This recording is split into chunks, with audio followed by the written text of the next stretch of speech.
As one of the only locally owned businesses in Albuquerque, Gala Chevrolet understands the importance of giving back to our community. And you'll feel good knowing the money you spend here helps make this a better place to live. Support the dealership that supports Albuquerque, the all-new Gala Chevrolet. Nothing completes a trip downtown like a visit to Lindy's Cafe. You won't find a more relaxing restaurant to unwind at. Located on 5th and Central, proud supporters of Proview Networks, Lindy's strives to be a friendly and welcoming place. Lindy's, a great place to be seen.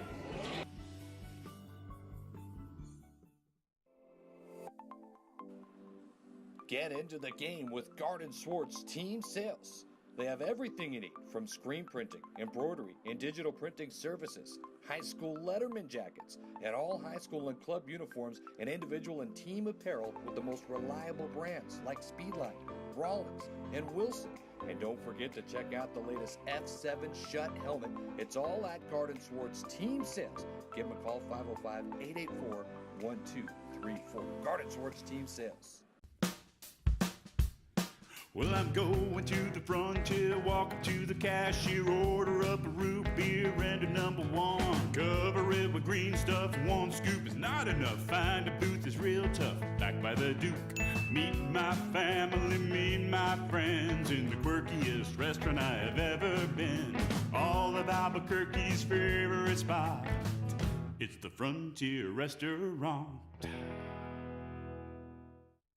The Frontier Restaurant is a proud supporter of Proview Sports Network. Dreamstyle Remodeling has been wowing homeowners in New Mexico since 1989.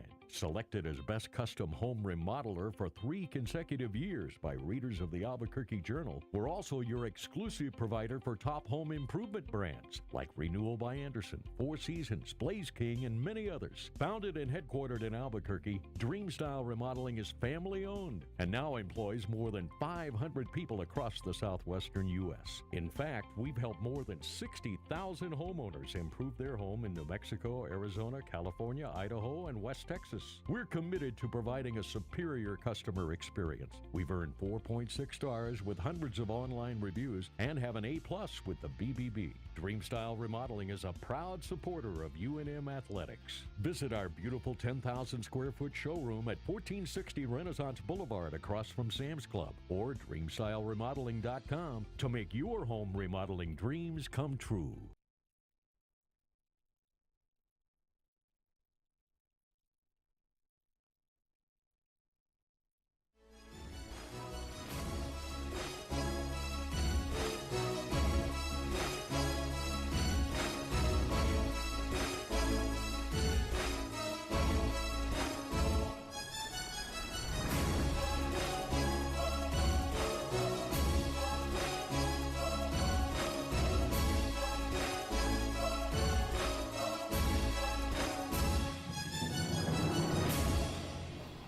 Welcome to Red Menace TV here on Proview Networks. I'm Michael Carlisle along with Sebastian Noel and Leroy.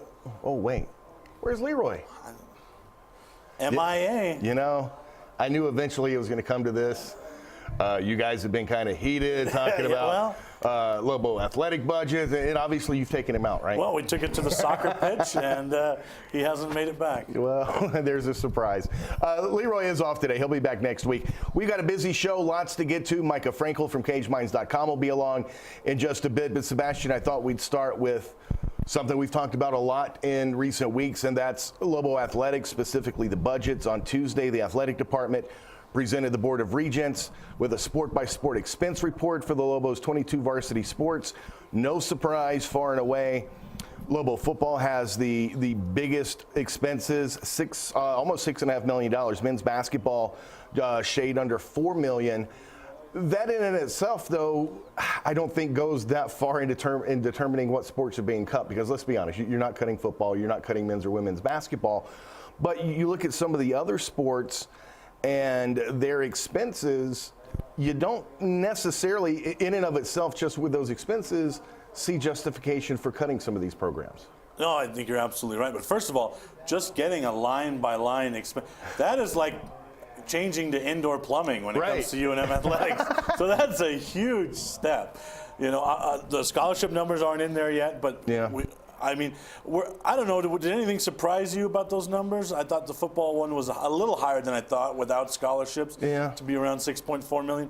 But yeah, I think this is just another tool that Eddie can use and say, hey, is there any way we can hold off on these cuts? Because we want to clean these books first. We want to get more line-by-line items like this, drain the swamp first and then make some decisions. I think this is good that this has been put out there, but I still think that the cuts are coming probably, right? Right, and that was brought up at the Board of Regents meeting as well, and Eddie Nunez, the AD, said they're still looking at a July 1st deadline for determining what sports.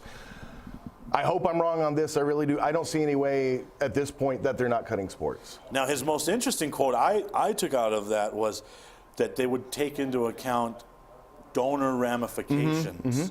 And so just looking at those programs, which do you think would have very large donor ramifications? Well, honestly, baseball has to shoot to the very top of that list. And I was going to say baseball and probably soccer. Right.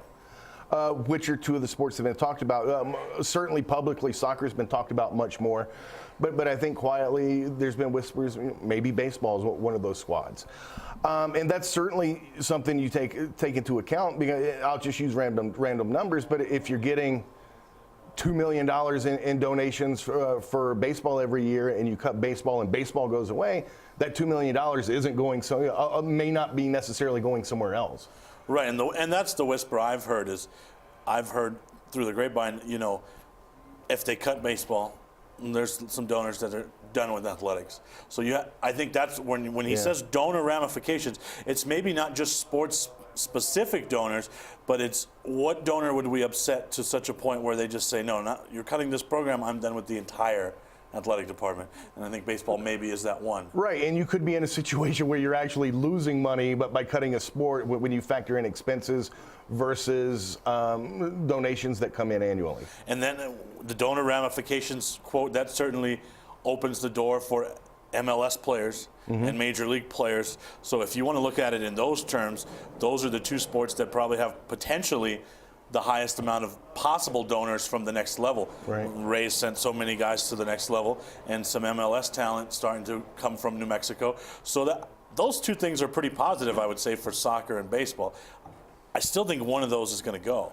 Probably, and with all the talk about soccer, did I see yesterday, there's a soccer player that's transferring back east, right. Back closer to his home.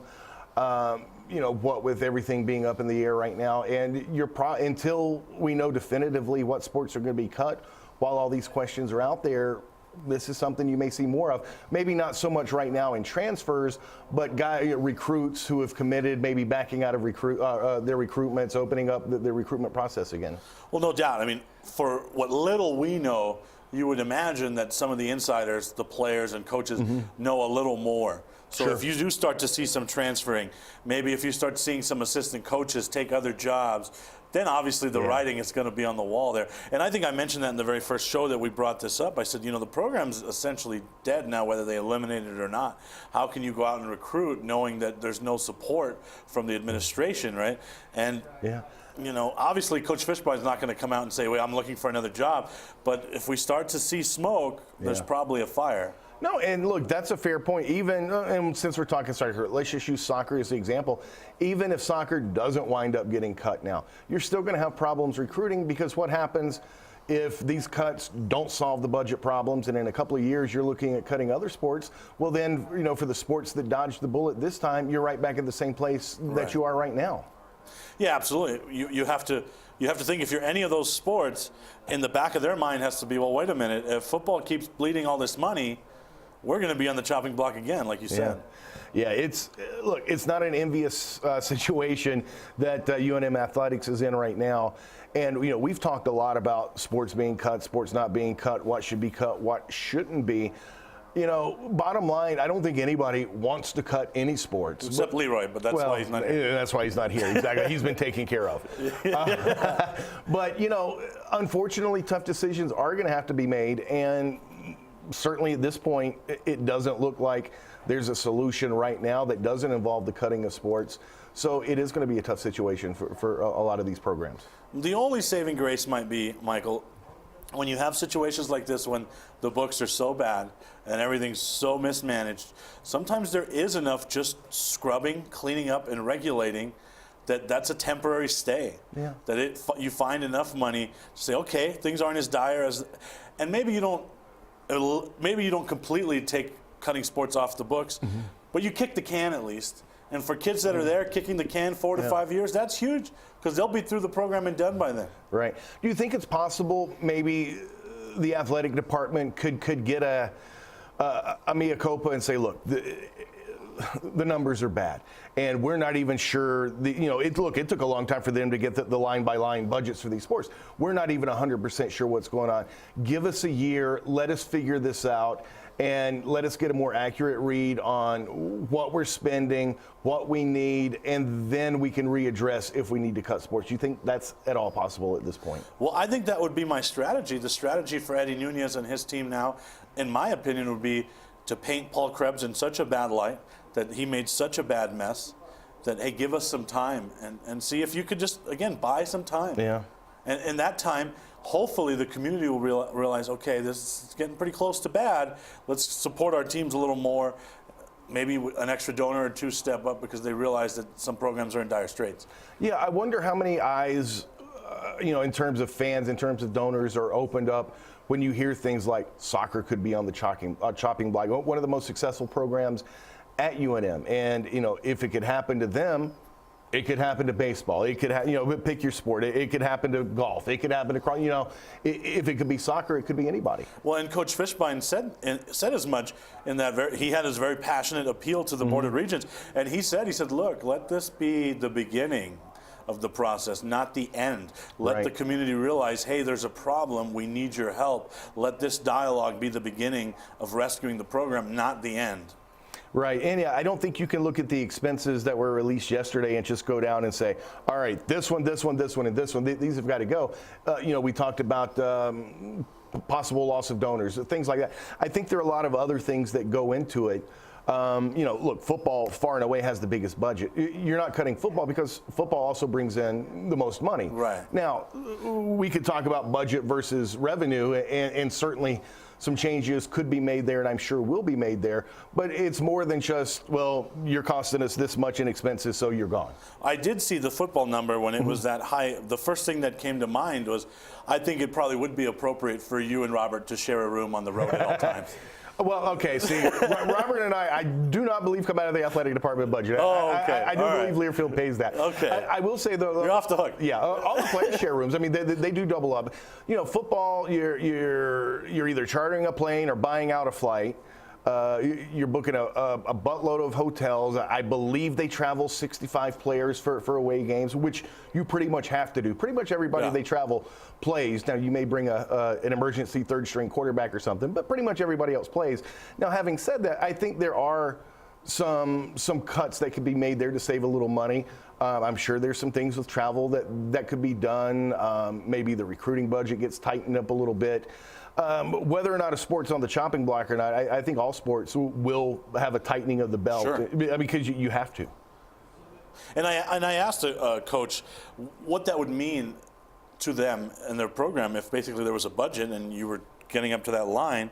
And that coach told me, well, it could mean you're landlocked. And they said, well, that doesn't really happen, but your AD could ideally say, hey, you're going to be over budget if you travel, so you're landlocked. If you've got to recruit, fly them in here, but you're not going out, you're not leaving the state, but that coach also said that rarely ever happens. ADs don't hold your foot to the fire. Usually when a program goes under budget like that, or goes over the budget, then they find the money somewhere else, whether that be from a coach's foundation, coaches' camps, things like that. Right, and of course the flip side to that, and you could pick your sport, but if you limit recruiting, you also stymie the ability of that sport to be as successful as it can be. So there's, especially with a sport like football, where look, let's be honest, the most potential for growth is football, because there's so many empty seats on Saturdays. If you can be successful, if you can get people in there, theoretically, that could be a big boost for Lobo athletics. doesn't mean it necessarily works out that way. I mean, last year aside, you know, the 2 years before that, you were coming off back-to-back bowl appearances, a bowl win, a Mountain Division co-championship, and you really didn't see that boost in attendance. Yeah, and I think the trend shows that. And Right. just putting your eggs in that basket, I think that's tough because you assume if there's a winner on the field, the fans will come, but I just don't think that would happen. You'd like to think it would at least some, but you're right. Look, attendance problems isn't anything new, and it is something that's going on to varying degrees all across the country. There probably is a ceiling on how high you can go, but still football, I think, still has the biggest potential for growth. Whether or not it realizes it is probably a different story. Well, historically, UNM has showed that really the only cash cow and the only golden goose is basketball. Yeah. So I'm in the camp of like, let's make sure basketball is taken care of. Let's make sure maybe we're full there. Obviously, you can't undo some of the, in hindsight, horrific renovations to the pit. But I think the money would be well spent fixing basketball versus that pie in the sky. Let's turn this place into Texas or Texas A&M. Leroy's dream, right? All right, we've got a lot to get to on the show. Micah Frankel from CageMinds.com will be along in just a couple of minutes. We'll talk some NBA as the playoffs are getting hot and heavy, and also an Albuquerque native on the verge of being named head coach for the Charlotte Hornets. So lots to get to here on Red Menace TV on Proview Networks. We'll be right back.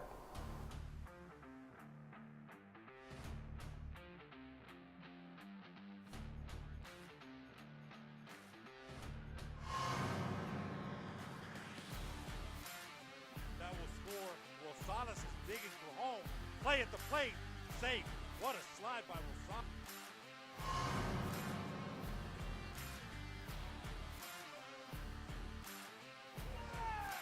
Harden is off the plate, and now he's going to run to home, and we've got a pickle here. And Harden going to go diving in, and he's safe.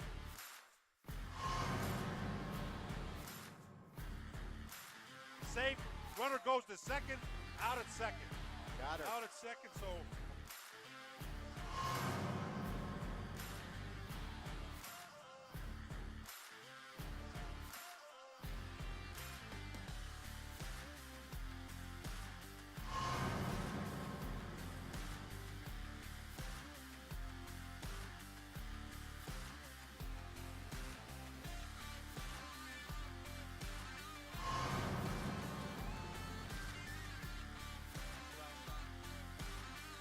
First pitch.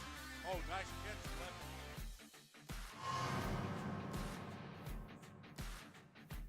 Hit the ball well. Defensively. Runner's going to second. There's the tag. Runner's out.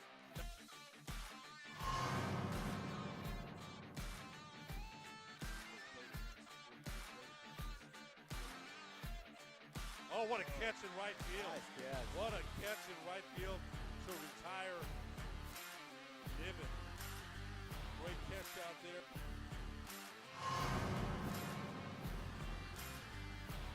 What about swinging? Here's the payoff. Swung on. It's a deep left field. Whoa. That ball is gone. It's gone. Two-run home run by Aaliyah Hibben. That puts Volcano Vista up 2-0.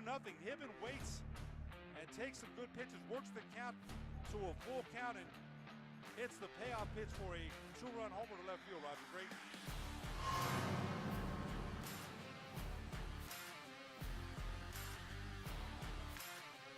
This on threats Quintana, and this one is skyrocketed deep out to center field, and that baby is gone.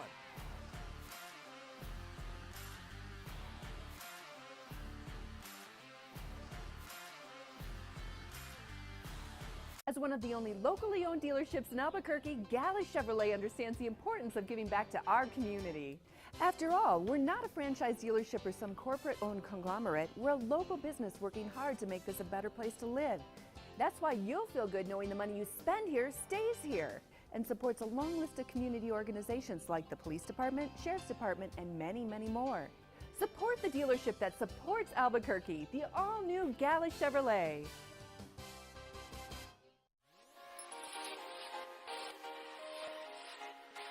Folks, there's no other way but to be all in. Either he's Lord of all or he is not Lord at all.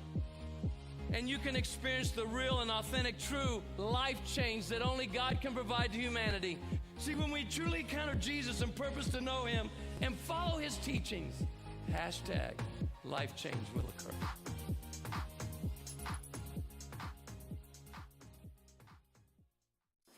Hey, New Mexico, come check out the newly remodeled guest rooms at the new Wyndham Albuquerque Hotel and Conference Center, featuring 309 rooms, 30,000 square feet of meeting space. New Mexico's only indoor water park featuring the Wave Runner. 2,200 square foot fitness center with hydro massage chairs. Also enjoy breakfast at our new Manzanita Grill and watch your favorite team play at Altitude Sports Bar and Grill. It's all at Wyndham Albuquerque Hotel and Conference Center. Carmody Medical provides solutions for your everyday needs. Hot and cold compression wraps provide therapeutic compression for the shoulder, hip, and knee. The therapy wraps are constructed of an insulated outer fabric and a ventilated cotton pocket to protect the body. Elastic belts allow mobility and deliver a gentle, adjustable compression. The reusable therapy packs can be removed from the pouch and placed into the freezer. Contact Jim for more information. Terry Cosper Insurance Agency is a proud partner with Proview Networks and a proud supporter of New Mexico high school athletics. Terry's been a local farmer's agent for over 20 years for auto, home, life, and business insurance. Just like high school sports are important, so are teen drivers. For more information, call Terry or one of his licensed staff members at 898-5556. Quotes are available for you. Don't sacrifice quality and flavor when you're in a hurry. Golden Pride offers ribs, fried chicken, green and red chili breakfast burritos, and Frontier Cinnabons. 4 great locations, or visit us online at goldenpride@abq.com. Golden Pride Barbecue Chicken and Ribs, proud supporter of Proview Sports Network. Car Crafters, proud supporter of Proview Sports Network. Are you sure we're supposed to be doing this? Don't worry, I've watched him do it 1,000 times. Come on, what's the worst that can happen? No! Bad dog! Hi, welcome to Car Crafters. What happened? Don't worry, we'll make it like it never happened. Car Crafters, it's like it never happened. Welcome back to Red Menace TV here on Proview Networks. I'm Michael Carlisle along with Sebastian Noel. No Leroy this week. Allegedly, Leroy's back next week, but which I guess means you didn't beat him up too bad. No, I told him once he learns to articulate his arguments with words and not silly gifs, he's allowed to come back. Leroy will be back next week. He just had some family business to attend to, but it's much more fun to talk about how Sebastian beat him up. That's true. I want to talk about the NBA playoffs here in a second. Before we do that, though, NBA news involving someone local. James Borrego, the longtime Spurs assistant, on the verge of being named head coach of the Charlotte Hornets. Yeah, I mean, obviously you're excited for a local guy to get an opportunity. He's been up for a ton of jobs under Greg Popovich, but you know, when you're going to that franchise, and you have, I think you said it best on your radio show yesterday afternoon, the franchise would like Michael Jordan to be an absentee owner. Yes, they absolutely But he's would. Not. And so as long as Michael's there, I mean, they could bring in John Wooden, and he would find a way to screw that up. Yeah, you know, they've brought Mitch Kupchak in to, you know, handle player personnel and be the GM and all that, but still the buck stops with Michael. And really, I think that's been the problem. You know, it came up on the show yesterday, guys hiring retread coaches and how, you know, this is refreshing. It's a guy, you know, getting his first head coaching job in the NBA. The problem for the Hornets, their entire roster is retread players. Well, and I don't understand it with a guy like Michael. He has expensive hobbies. He loves golf. He loves cigars. Just stay away. Scratch a check and stay away. Let Mitch Kupchak do his thing and see if they can build this thing. Yeah, for sure. And you know, hopefully that will be the case. I do have my doubts, though. But for Borrego, of course, Albuquerque Academy graduate. He was up for the UNM job before Paul Weir got it last year. A longtime assistant. He was interim coach of the Orlando Magic a few years back. He's been on Popovich's bench for a while. He was up for the Suns job this year. The Knicks, he was going to interview with the Bucks before the offer from the Hornets came along. So for a guy like that, you do have to be happy. Yeah, and he pulled back, I think, from the Suns process as well, because he wanted this opportunity there in Charlotte. And, you know, the best to him. Obviously, they can only go in one direction. But when Clifford wasn't that unsuccessful, was he, when he got let go? Some of their other coaches weren't that unsuccessful, right? I mean, the problem there, they have about a 2-year window for coaches. That's not good. Yeah, no, not at all. The good news there, the Hornets, they were a playoff team a couple of years ago, but they finished 10th in the Eastern Conference this year. But the Eastern Conference being what it is, i.e. not the Western Conference, it is easier for teams that are rebounding, that are trying to put together something to have success, at least in terms of playoff contention and playoff appearances. Well, easier to rebuild a roster in basketball versus any other major sport. You really, you get 3 or 4 starters in there, a role player or 2 off the bench, and you can really turn things around. Obviously, you don't want to be stuck in a 2-year window. Right. That really deters that process. You really have to speed that up. Yeah. You can't miss on draft picks, which Mitch Kupchak has done. He's missed on some draft picks. You go back to the Lakers and look at all their successful draft picks. They were under Jerry West. True. All their horrible draft picks, i.e. all the Gonzaga players they drafted, those were under Mitch Kupchak. Yeah, so that's going to be interesting. Certainly best of luck to James Borrego. But, you think, all right, organization owned by Michael Jordan, this is going to be easy. It hasn't been there. No, and I think it started at the very beginning when you saw how hands-on he was going to be. Yeah. Let's talk about the playoffs here for a second. We know now that the Western Conference Finals are set. Both the Golden State Warriors and the Houston Rockets finished off their series last night over in the East. Cleveland is locked into the Eastern Conference Finals. They await the winner of the Celtics 76ers. Boston, as we tape this on Wednesday, has a 3-1 lead in that series. It's probably at this point pretty much a foregone conclusion the Celtics are coming out of that series. Yeah, I think so. I think T.J. McConnell probably needed to be inserted into the starting lineup a little sooner. Because when you move Simmons over to the 2, that changes the team a little bit. Obviously, this is a very young team that's going to be dealt with in years to come, but Boston looks good, and I think that's surprising some people with their injuries, just how good they're looking this series. No, I think it certainly has. I think they're going to have problems in the next round because Cleveland, for as poorly as they played at times during the regular season, as average as they looked in their first-round series with the Pacers, the guys on that team, not named LeBron, have figured out, hey, we've got to show up and play and be consistent as well. And they look like a completely different team against the Raptors. And you would never be able to tell that if you turned on your TV because it's wall to wall. LeBron is the greatest thing ever coverage. Never mind that Kevin Love's having the best series of probably his life, that Kyle Korver has showed up. Yeah. So this is just what drives me insane about the LeBron coverage is when they're losing, it's his teammates' fault. It's his garbage team. He's got no help. But when they're winning, it's all him. And if you've watched these games and you've watched this series, then you'll know that he's a great player. We're seeing greatness happen right now. But the role players are all stepping up. You're seeing the difference between the Indiana series and this series, and it's the rest of the team. Yeah. Well, I think in the Indiana series, by and large, now that changed in Game 7 a little bit, but they were winning because of LeBron, because nobody else was showing up and showing up consistently. This series, though, you're 100% right. This is on Kevin Love. Even J.R. Smith has showed up. Jeff Green off the bench has been big. They've gotten contributions from these guys, and honestly, despite Toronto's woes in the playoffs when they play the Cavs, Cleveland's not in this situation if Love and company aren't showing up to help LeBron out. And really, Michael, you can contrast the two series. Which team looks more dangerous? It's the team that's playing now. If you're going to the finals against LeBron's team, you much rather see him playing like they did in the Indiana series, where it's all him. But the way they're playing now, that's the more dangerous and lethal team, obviously. And the contrast between those two series has been pretty relevant. Oh, no doubt about it. And I certainly think, assuming the supporting cast continues to play the way they did in the Toronto series, Cleveland is absolutely going to the NBA Finals. They'll beat the Celtics or Sixers, whoever comes out of the other series. Yeah, I mean, I think we're heading towards another Cleveland-Golden State final, right? And which nobody wants at this point, but... Well, maybe they do, maybe they don't. I think the Rockets will have a little something to say about that. I'm really looking forward to that series. I think that's going to be a lot of fun. But I do like Golden State. Oh, yeah. What I'm really looking forward to is Chris Paul choking that series. So his swan song came last night when he had a great game.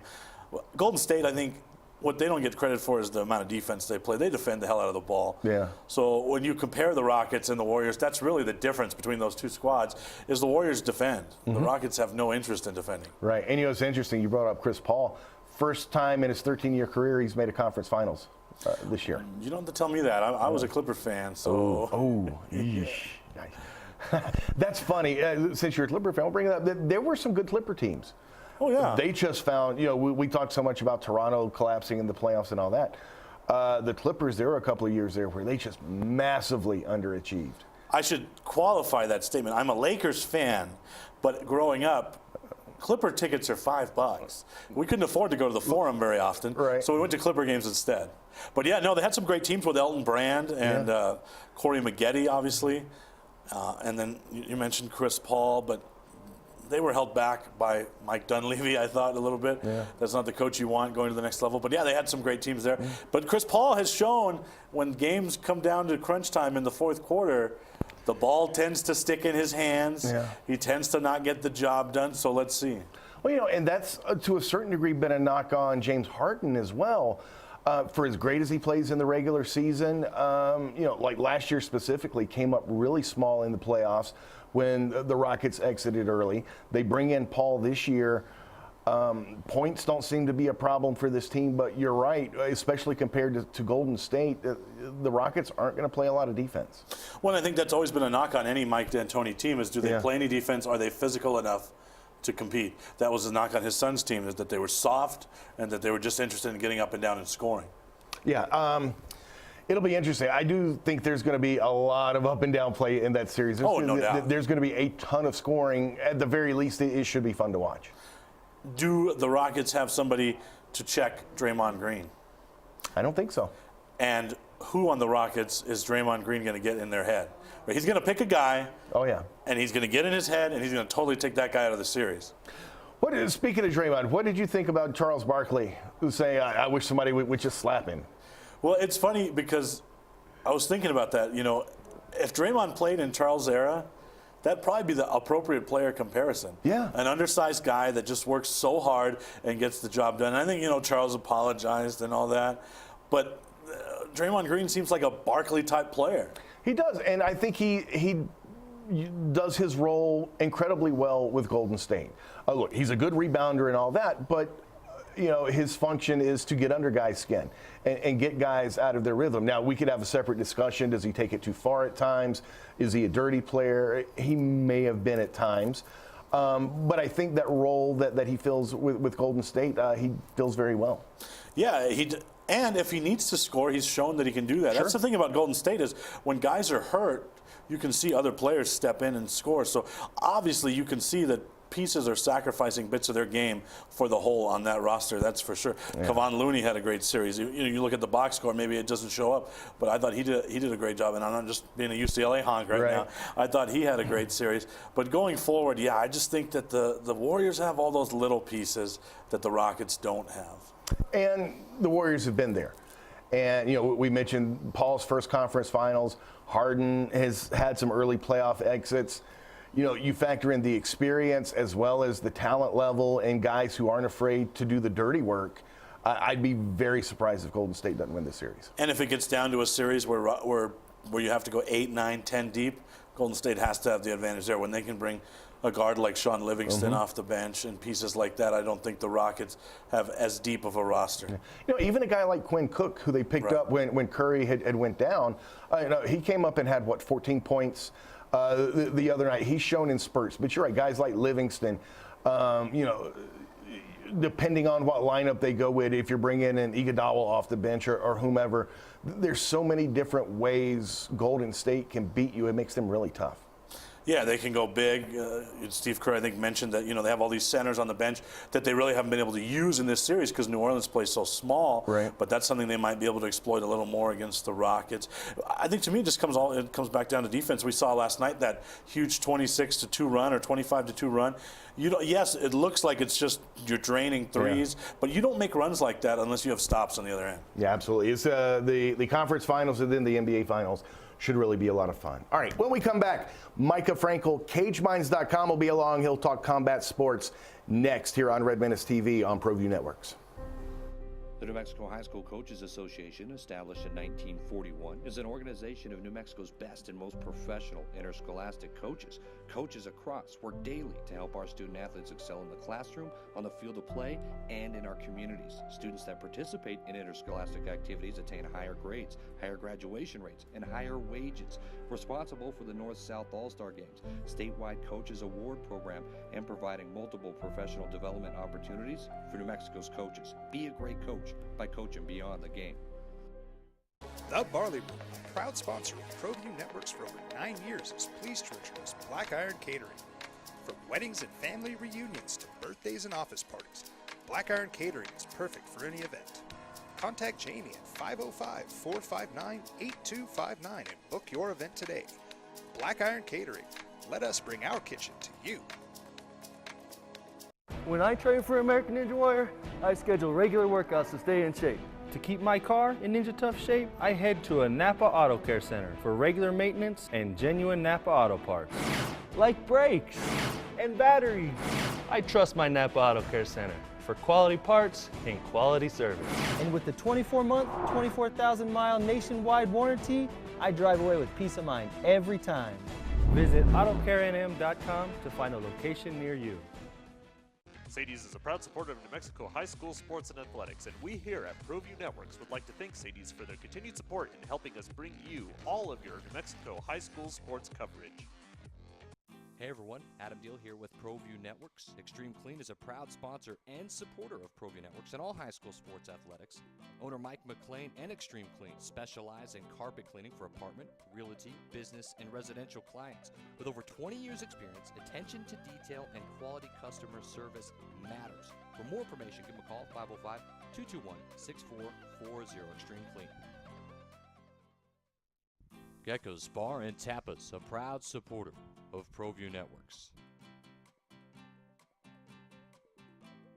It's been a fan favorite spot for food lovers and sports fans. With not one, but two great locations, including outdoor patio, an atmosphere you won't want to miss. Gecko's, off Academy and in Nob Hill. Don't forget, every Proview Network sporting event is on sale at our DVD store. Go to www.proviewNetworks.com to buy your DVD today.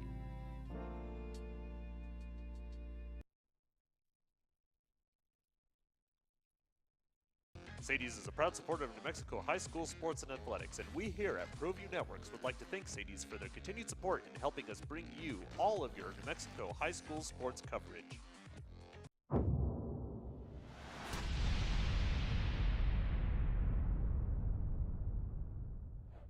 Welcome to the place where we talk about people getting punched in the face. This is Caged Minds. I'm Micah Frankel. We have a lot to talk about in the world of combat sports. This past weekend, myself and Gomez PhotoWorks traveled up to Vail, Colorado. Legacy Fighting Alliance presented LFA 39. We have highlights from that card. We don't have full highlights. You can go and check out Caged Minds Uncensored for everything. We got a couple things to show you though now. Let's get to the first highlight. We're gonna have Austin Hubbard versus Harvey Park in this first one. Right away, there we go. Harvey Park putting on the big pressure. That left hand clipped Hubbard. Hubbard luckily moved out of the way of that flying knee. Park again buzzing Hubbard early on in that first round. From there on out, though, Hubbard would remember his wrestling roots, would rely on his takedowns, and when we got to the judge's decision, ultra close second round, third round definitely for Hubbard, first round definitely for Park. The judges sought for the Colorado native, so Austin Hubbard picks up a big decision victory. We have another highlight, women's strawweight bout. There in the green shorts is Macy Barber. She's nicknamed the future champion, and she is showing why in this fight against Audrey Perkins, putting together her dynamic combinations as the fight wore on. Several times in the bout, Perkins would catch the Barber kicks, taking the fight to the ground, but Barber would attack with arm bars and triangles. When they would get back to the feet, it was all Barber. A big left hand follow-up right there would drop Perkins, follow-up ground and pound. and even a late stoppage, a late jump in from referee Tim Mills, still undefeated. Macy Barber, who has trained down here at the Jackson Wink Academy, a big one for her, possibly en route to the UFC after that victory now at 4-0. Let's get to the main event where an interim middleweight champion will be crowned. Ian Heinrich lines up that big right hand, and there's the knockdown of Gabriel Checo. Piston-like follow-up punches for the ground and pound. Seals the deal. The Factory X fighter grabs that LFA title. You don't know what's next for him. A title defense, the Contender Series, into the octagon. Either way, Ian Heinrich is a prospect with a lot of power, the two-time Colorado State wrestling champion, somebody to keep your eye on. We have some news now, I think, to go over. Let's check out the next thing. A big bit of news. The UFC has agreed to a broadcasting deal with ESPN+, the new digital streaming service that ESPN came out with recently that hasn't been gaining much traction. So they make a big splash in attaining the UFC. The UFC has announced that there will be 15 UFC on ESPN Fight Night cards, 12 fight cards for this service. Also, interestingly enough, it looks like the upcoming Contender Series for the summer of 2018 will still be part of UFC Fight Pass, but for 2019 will move over to ESPN+. New original all-access series produced by WME-IMG is expected. Exclusive pre- and post-fight event shows for all 15 of the UFC Fight Nights. So these shows, those Fight Nights, will get their own pre- and post-fight shows also on the streaming service. Non-exclusive access to UFC's full archives of programming, including historical events and bouts. It's starting to sound a little bit like ESPN Plus might just be Fight Pass without all the extra live events. It's an interesting scenario, seeing that the UFC has built up their own streaming service, but yet they get with a different one. Will WME, the parent company, just also their own self, recently made a $250 million purchase of a different streaming company. What does this mean for the UFC on FS1, the UFC on FS2, the UFC on FX?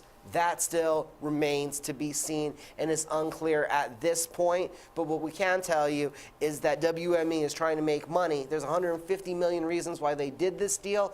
It's a $5 a month extra streaming service for us fans. The UFC really trying to test to see how much money they can bleed from the hardcore. Other UFC news that isn't so negative or head-scratching. Well, actually, it is very head-scratching. Let's hit the next slide. UFC 227 is expected to take place in August in the Staples Center in LA. The main event will see Cody Garbrandt, TJ Dillashaw rematch battling for the bantamweight title. And the rumor co-main event could see Georges St. Pierre make his 155-pound lightweight debut against the one and only Nate Diaz. Georges St. Pierre, it seems to be picking big names right now. Michael Bisping, and guys that he feels he has advantages over. He knew he could out-quick Michael Bisping. I believe he knows he can out-wrestle Nate Diaz. So the UFC, again, going with a big fight era kind of move. One that's a little head-scratching, as wasn't St. Pierre the middleweight champion? I thought he had a fight with Robert Whittaker. I thought he had stomach problems.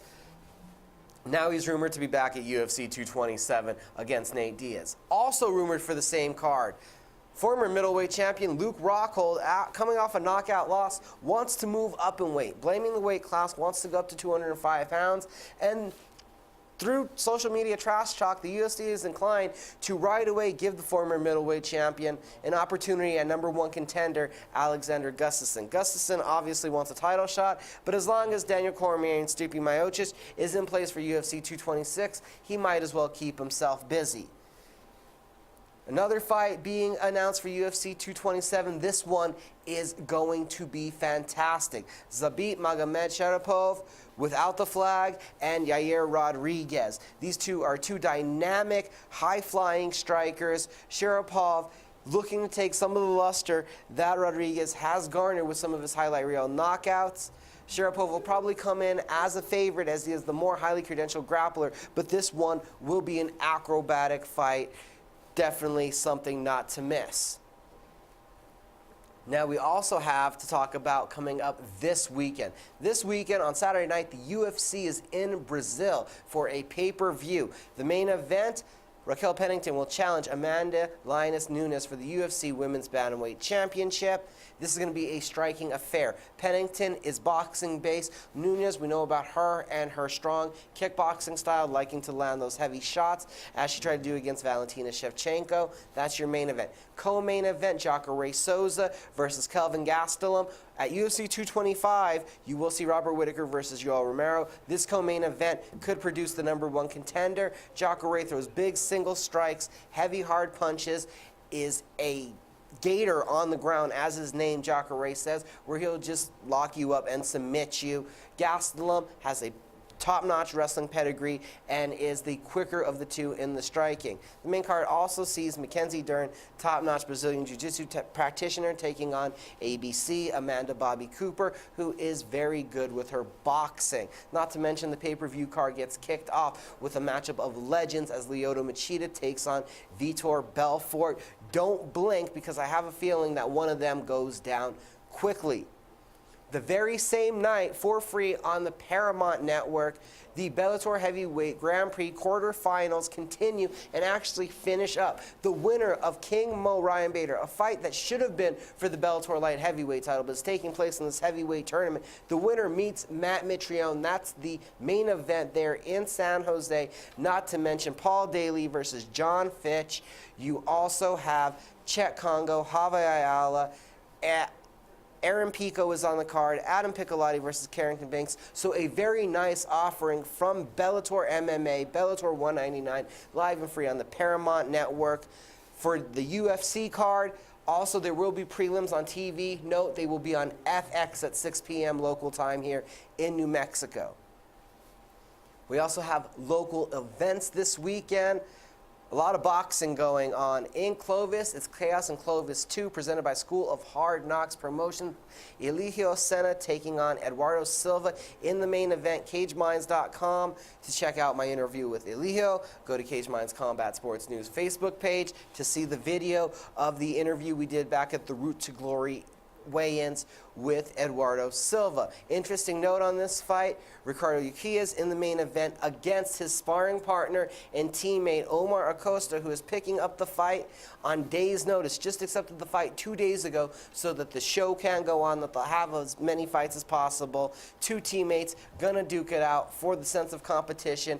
According to their coach, he's going to lace up their gloves, make sure they both have water, and just let them go out there and put on a show. That's in Clovis. We also have Boxing North up at Buffalo Thunder. Night of Fury presented by Holmes Boxing. Local favorite Leanne Martinez is on the card.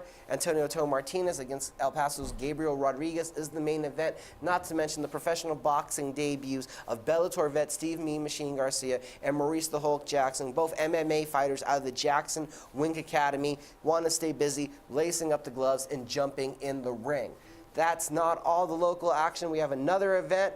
There is Thai Night / MMA Night, if we can hit the next slide, where it's presented by the USAKA and Tremco MMA. It's a 14-fight card. We have the card up at the Facebook page. The first 9 fights will be amateur kickboxing bouts, and we're closing out the night with 5 amateur mixed martial arts contests. Now we get to look forward at the local calendar. Don't forget, June 2nd, Jackson Wink Fight Night 3, Joshua Montoya, Abel Cullum, the rematch.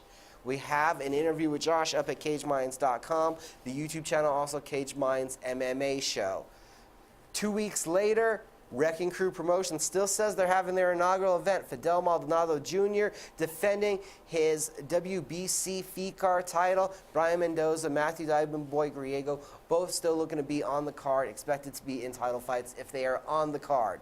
The week following, there's more boxing locally, and you can see that event right here on Proview Networks. On the Proview Networks YouTube channel, will be streaming live as Legacy Boxing Promotions presents Route to Glory 2, Bad Blood, Josh Pitbull Torres, Christian Cabral in the main event.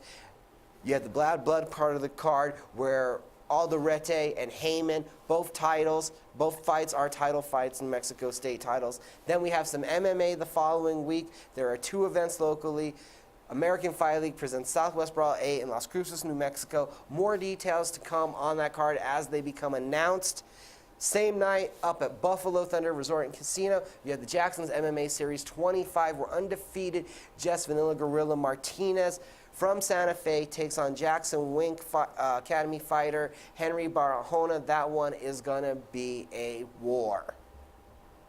This weekend, you can get out to Clovis, Edgewood, or go up to Buffalo Thunder, enjoy some live action, or Saturday night, stay home, check out the UFC and Bellator. There's a lot of combat sports to enjoy, a lot of news that I just gave out, and we'll be back in just a minute with more Red Menace TV.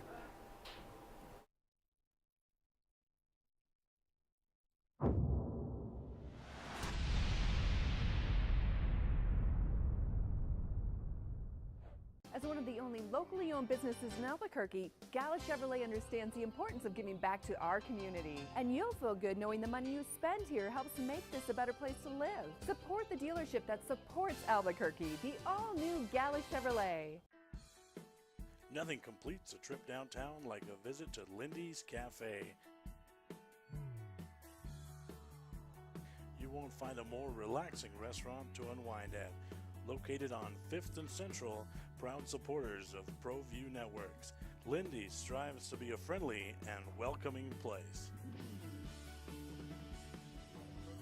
Lindy's, a great place to be seen.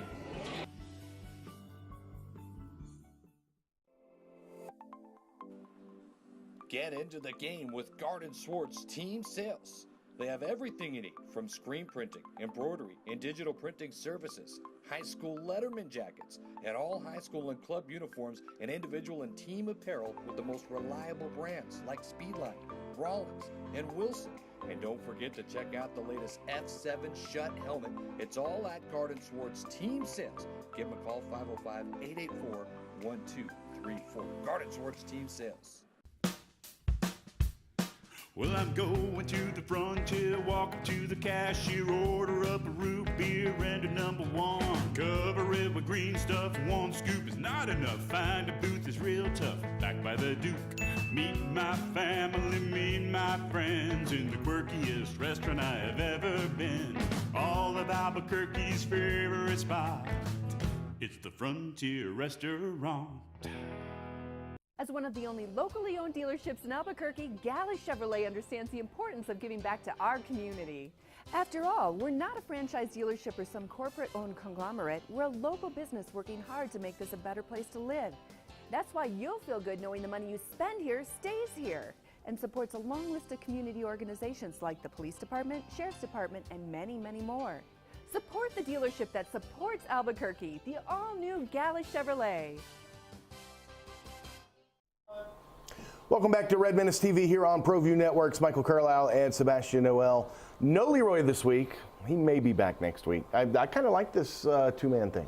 You can get used to it, yeah. Yeah, exactly. You know, really, I mean, Leroy's been our dead weight for a while now. I'm kidding. Leroy will be back next week. You know, it's funny. We were talking earlier about Lobo Athletics, the athletic budgets, which, of course, inevitably rolls into attendance or the lack thereof. An organization that doesn't have a problem with attendance is right across the street, the Albuquerque Isotopes. They're coming off a big weekend. They had a couple of Little League nights, the first of 4 mariachis nights. They had a school day matinee, but they pulled in a boatload of fans over the weekend. Yeah, the matinee was the craziest of them all. I went to that game. My buddy has season tickets, and we're kind of right in the middle of that section. Mm-hmm. And that's a lot of kids around two drunk fools. Yeah, they had over 11,000 fans for, 11:05 first pitch? I mean, that's crazy. So, and you know, and then it got us to thinking, why does that happen? Because you go to Isotopes games, and most of the time people don't know who's playing. Right. They certainly don't know who won or lost. So what are they doing to capture this audience? And I know John Traub and company are very happy with what's going on, and I know, having worked for them for a year as a PA guy, as a fill-in there, you know, they're very family first. I know going through their orientation, you know, they're all about making sure this is a family environment. Mm-hmm. So, I mean, what else are they doing that just makes them so appealing versus Lobo Athletics? It is the family atmosphere for sure. But, yeah, if you boil it down, I'm not 100% sure what they're doing that the Lobos aren't doing, that other minor league sports in this town that have come and gone weren't able to capture. But, you're right. Part of it, I think, is the allure of baseball. And maybe... But baseball's dead, right? It's boring. Well, that's what everyone wants to say. Exactly. And maybe for, millennials, when you get to a certain age and your attention span is really short, to a degree it is that. But for families, because there's something romantic about baseball. Your granddad used to take your dad took you, and all that. I mean, there is something about baseball in and of itself that just lends itself to family entertainment. Sure, and I know that there's a ton of kid options there at Isotopes Park. Sure. But I know when we go as a group, we hardly watch the game. We're outside in the parking lot still tailgating for the first couple of innings, and then we'll head in and grab a couple more pops and some barbecue nachos, and we're catching the game in between a conversation like this, and other sports just don't really lend themselves to that as much. I don't know if it's just that beautiful facility and the being outdoors, but I've never found myself doing that at a Lobo basketball game where I'm just talking to friends. Granted, I don't go to too many. I think that's a more enjoyable product on television, but there's something about the Isotopes that I think no one else has been able to tap into. Well, I think part of it too, and this isn't the only reason by any means, but there is something for everybody. The kids can go out and play out on the berm where the playground is and the big inflatable orbit and all that.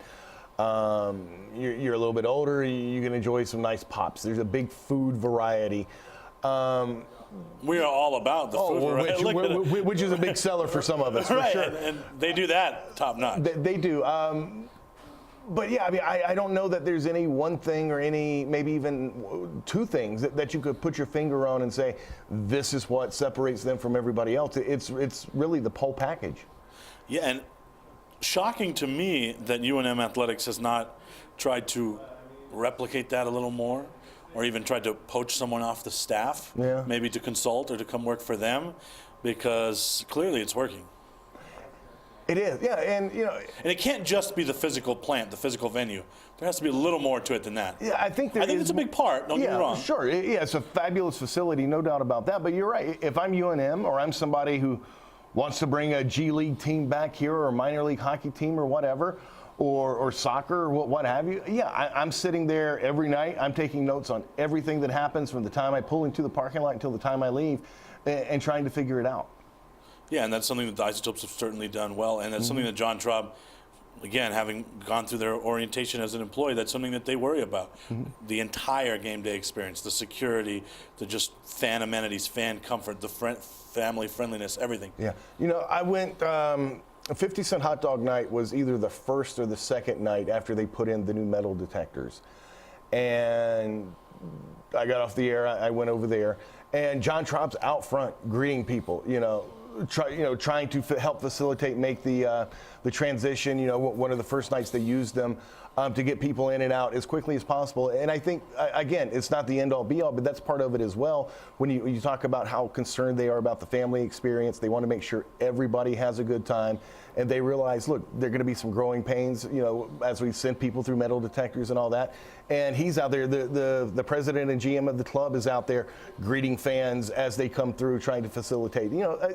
They do go that extra mile.